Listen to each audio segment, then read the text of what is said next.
वंदे मातरम। मेरी सबको राम राम जी। देखिए, जिस तरीके का मैंने अभी सुन रही थी हमारी जो को पैनलिस्ट हैं उनकी बातें, अनुभव सिन्हा जो है वो फेवरेट रहे हैं हमेशा से विपक्ष के, वामपंथियों के, और जितना भी हमारा लिबरल गैंग है, जितने भी टुकड़े टुकड़े गैंग है, उनके बहुत फेवरेट रहे हैं अनुभव सिन्हा। अनुभव सिन्हा थे जब टुकड़े टुकड़े के नारे लगते थे जेएनयू में, उनको सपोर्ट करते थे। अनुभव सिन्हा थे जब जिस तरीके की एंटी नेशनल एक्टिविटीज कहीं पर भी हुई है हमारे देश में, ये हमेशा उसको सपोर्ट करने आने वाले थे।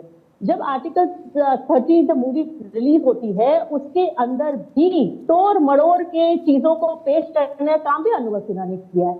जब जब देश के विरोध में कोई भी आवाज उठी है, उसको सपोर्ट करने का काम अनुभव सिन्हा ने किया है। और रही बात अब इस मूवी की, जब इस मूवी में जो एक्चुअल था, हाईजैकर्स जो थे वो पाकिस्तान फंडेड था, सारा का सारा ये सबको पता है।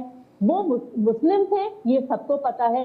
तो ऐसा क्यों होता है कि उन नामों को छिपाने के लिए, उन नामों को तुष्टीकरण करने के लिए भोला और शंकर नाम ले दिए जाते हैं? मैंने माना, जैसे हमारी अभी को पैनलिस्ट ने कहा कि वो उन लोगों के असली नाम नहीं थे, वो असली नाम की जगह वो कोड वर्ड यूज कर रहे थे। तो जब कोड वर्ड यूज कर रहे थे तो उनकी जो तुष्टि, जो उसकी वेरीफाई करना, उसके बारे में एक्सप्लेनेशन करना भी तो अनुभव सिन्हा का काम था ना, कि ये जो नाम लिए गए हैं ये कोड वर्ड हैं, ये इनके असली नाम नहीं है। असली नाम ये है 1 2 3 4 5, ये नाम उनके असली हैं। इसलिए कोई भी इन पे जो नाम दिए गए हैं उनसे कंफ्यूज ना हो। नाम ये है, ये कोई हिंदू नहीं थे। हिंदू नाम जो रखे गए हैं वो भी भोला और शंकर। देखिए, भोला जी, भोला हमारे महादेव हैं, हमारे ईष्ट हैं। शंकर जी हमारे महादेव हैं, ईष्ट है।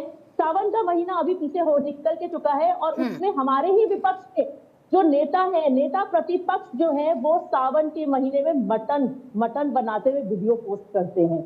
विपक्ष के नेता मछली के साथ फोटोग्राफ पोस्ट करते हैं। ये इनकी सोच है हमारे हिंदू त्योहारों के बारे में, हमारे शंकर जी के बारे में, हमारे महादेव के बारे में।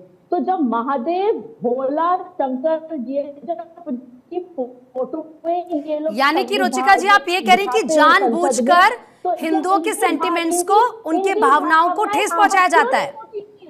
आप ये कह रही कि जानबूझकर ऐसा किया जाता है? बिल्कुल, इनकी भावनाएं आहत क्यों नहीं होती है जब ये कहते हैं कि महादेव हमारे ईष्ट है?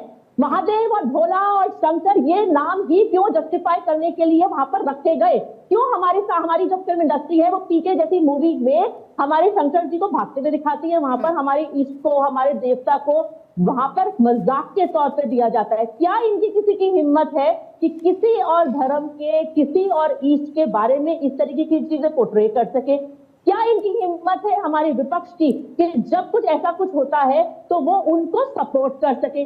क्या इनकी हिम्मत? लेकिन वो ये कह रहे हैं कि तो रियल फैक्ट्स थे, जब प्लेन को हाईजैक किया गया था तब इन्हीं कोड वर्ड्स का इस्तेमाल किया गया था, यही नेम थे जिनके जरिए बुलाया जा रहा था। तो जो हुआ था उसी को दिखाया गया। बोलिए। तो क्या इनकी ड्यूटी ये नहीं थी कि एक सीन उसमें डाल देते कि उसका एक्चुअल नाम ये है, लिख देते वहां पर कि जी एक्चुअल नाम ये है? लिखना, वो चीज जस्टिफाई करनी भी तो जरूरी थी ना, कि जो हमने यूज किए हैं वो नाम यूज किए गए हैं जो उनकी कोड वर्ड है। देते ना वहां पर लिखित में, वहां पर अगर 1 बार 2 बार पब्लिक के सामने वो लोग उन कोड नामों को यूज कर रहे हैं तो पर्सनली तो नहीं कर रहे होंगे ना।